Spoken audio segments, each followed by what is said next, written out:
IPL 2024 చాలా రసవత్తంగా సాగిందనే చెప్పుకోవాలి. లీగ్‌లో జరిగిన ప్రతి match do or die match లాగే సాగిందనే చెప్పుకోవాలి. 10 టీమ్లు ఐపీఎల్ 2024లో తలపడంగా 4 టీమ్లు మట్టుకే ప్లే ఆఫ్‌కు చేరుకున్నాయి. ఆర్సీబీ, సన్‌రైజర్స్ హైదరాబాద్, కేకేఆర్ మరియు రాజస్థాన్‌లు ప్లే ఆఫ్‌కు ఎంపికయ్యాయి.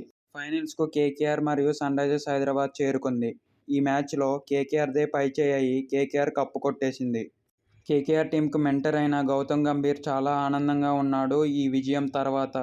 రన్నర్స్‌గా నిలిచిన ఎస్ఆర్హెచ్‌కి ఈ ఐపీఎల్ 2024లో చాలా అవార్డులే వచ్చాయని చెప్పుకోవాలి. ముందుగా నితీష్ కుమార్ రెడ్డికి emerging player of the season అవార్డొచ్చింది. తర్వాత మోస్ట్ సిక్సర్స్ స్థానంలో యువరాజ్ సింగ్ శిష్యుడు అయిన అభిషేక్ శర్మ ఉన్నాడు.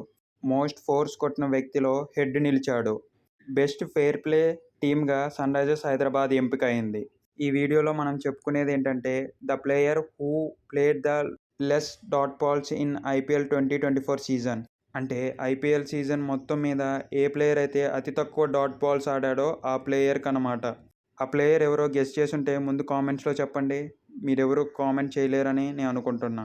సరే, మొదటిగా వచ్చేది క్లాసన్, రెండోవాడు స్టబ్స్, మూడోది జడేజా, ఫోర్త్ మిచ్చర్. ఈ ప్లేయర్స్ అతి తక్కువ డాట్ బాల్స్ ఆడి ఐపీఎల్ ఆటను వేరే స్థాయిలో నిలిపారు. హెల్త్ బెనిఫిట్స్ కోసం ఈ వెబ్సైట్ని ఒకసారి క్రోమ్లో సెర్చ్ చేయండి.